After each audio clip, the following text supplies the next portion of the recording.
We got a massive Bills draft update. It looks like Brandon Beane's master plan is finally being revealed, so let's talk about it all right here. Hello everybody, welcome to Bills Digest. I'm your host Anthony Senicar, and it is off-season time, so you know what that means. Tons of trade rumors, tons of free agency signings, and tons of draft coverage. There's only one issue. 72% of you guys who are watching this video right now are not subscribed to the channel. Subscribe, join the army here at Bills Digest to stay in touch with all your latest Bills offseason news, because we got you guys covered from wall to wall. So subscribe, stay in touch, stay informed, and join the army.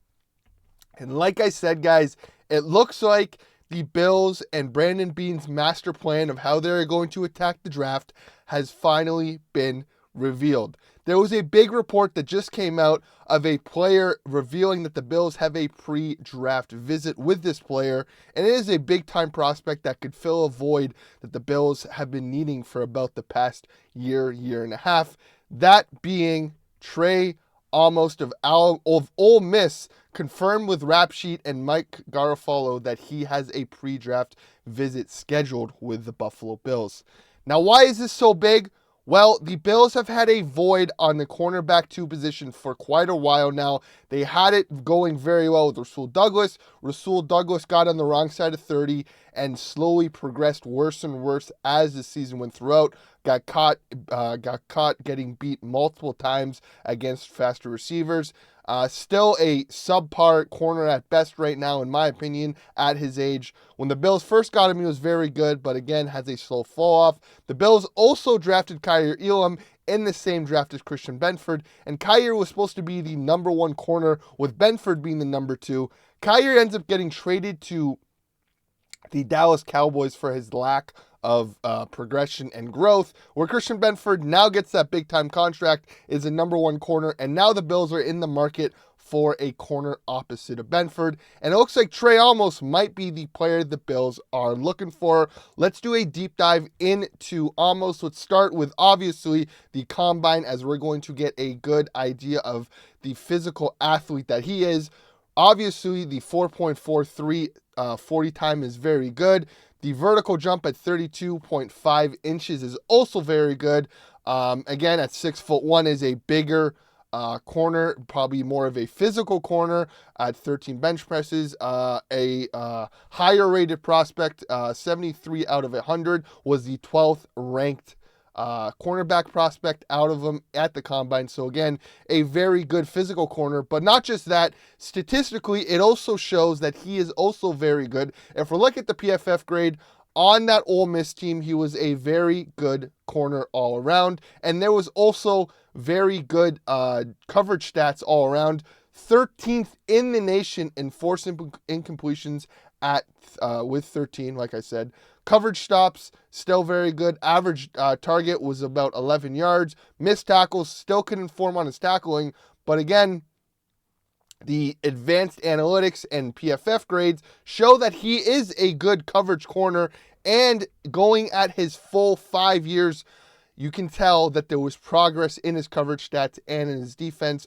Spent 3 years at Lafayette, 1 year at Alabama, transferred to Ole Miss as he wanted to be a full-time starter. And you can see, looking at the coverage grades, that there is a progress of getting better and better and better. And that is something you want to see out of a 5-year player or a senior. You want to see that growth and progress that is kind of incentivizing and showing you that, hey, this guy understands, goes to the workout, and goes to improve his game, and this is showing that when he comes to Buffalo, if he does get drafted, that he will look to improve his game. Now, I also got 2 scouting reports to talk about, because this will kind of give us a better idea of what to expect from Trey Amos if he does get drafted by Buffalo.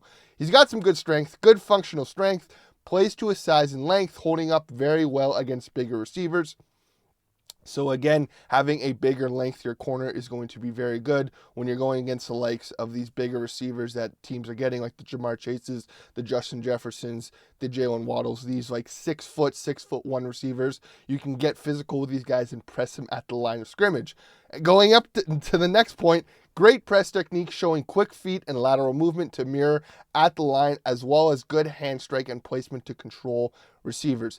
This was something the Bills liked with Kyer Elam. He was a very good man coverage corner, a very fast corner. And again, the only issue with him is he doesn't have good press technique, was always grabbing the receivers and getting flagged for it. Now it looks like Trey Amos was another good coverage corner, but now he has more control with his hands and will not pick up those flags as much. Triggers quickly to screens, and in the run game, he takes on blockers with his hands and quickly disengages. Again, the Bills look for corners that can tackle. Christian Benford's a great tackler. Rasul Douglas was also a great tackler. And now Trey Amos also seems like a very good tackler. So again, really looking like a very good mold of what the Bills want at the cornerback position. Fluid overall athlete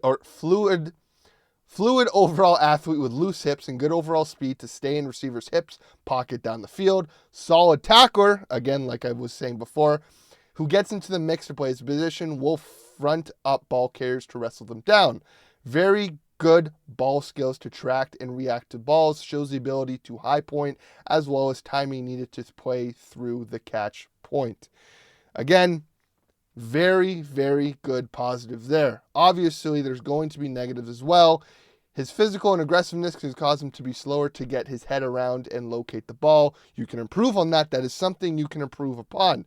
Poor eye discipline can pull him out of position, allowing receivers to get out leverage or gain a step on him downfield. Also struggles to make out ground when out of position.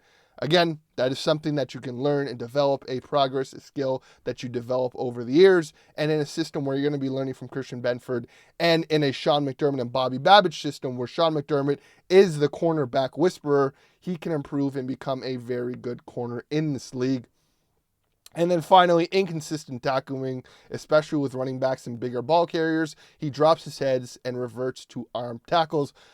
Basic football 101 that you can improve upon, and something that the Bills can get him into and understand in training camp and mini camp. So again, the physical attributes are there. The ball hawk skills, the cornerback skills are there. So it seems like that he is a prospect with room to grow and room to improve. And there are things here in his negative attributes that the Bills can improve upon. And now the second scouting report. Adequate size for the NFL. Again, good athlete with multiple sport background. Very high forced and completion rates over 3 seasons. Again, something you want to see from the corners. Great coverage instincts. Again, zone coverage, man coverage. The Bills seem like they're leaning to having more of a basic or a balanced man coverage, zone coverage system. So this could be another fit for him. Very active hand and press at the break point and at the catch point. Something you have to see. Long arms, something that he can bat down. Good strength to rip off receiver blocks. Again, Bills struggled in the run game. Look to have corners who can get off blocks and make tackles like Rasul Douglas or like Christian Benford. And this is another player who gets off his blocks and makes his tackles. Top speed won't allow you, despite sprinter background, tendency to tackle high. Again, still things that you can improve upon. Speed is obviously not going to be there, but if you're a great coverage corner, you're not going to get beat over the top a lot. And if you do, you got still 2 very good safeties back there in Taylor Rapp and DeMar Hamlin. Now, if you're going to look at the review, Amos brings an ideal blend of size, movement skills, and coverage scheme versatility to the cornerback position. Plays man, plays zone, something the Bills seem to be looking at. While his explosiveness and speed aren't anything special, his 2024 film shows he has cornerback to floor with in the NFL with the potential to be cornerback number 1. And look at shades of Treyon Arnold, someone who I said the Bills should look to in free agency, and his floor being a cornerback number 2, that is what the Bills need, and that is a player the Bills should be targeting week in and week out. And this seems like that it has Brandon Beane's draft guide all over it. It seems like what the Bills want, what Brandon Beane wants. Go and get that cornerback number 2, and it seems like Trey Amos might be the perfect fit to fit in with Christian Benford. And now, obviously, you guys want to see what his projection is. And his early projection right now is a potential impact player in the second round. So early second, late first, exactly where the Bills are drafting.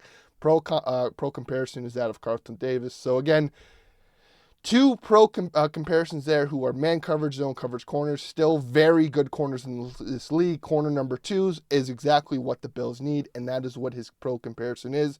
I think if you get Trey Amos late in the first, early in the second, if he's still on the board there at 30, and you think you can trade down a few more picks, get some more draft capital, and you can go get Trey Amos early in the second, not have to pay as much money like they did with Keon Coleman, trade out of the first round, get him in the second round, and still go from a $8 million contract to a $4 million contract. I think you got to pull that trigger. The fifth-year option you do miss out on, but I think that if it works out where Trey Amos is the perfect fit opposite of Christian Benford, you can re-sign him in his third year for still very good money.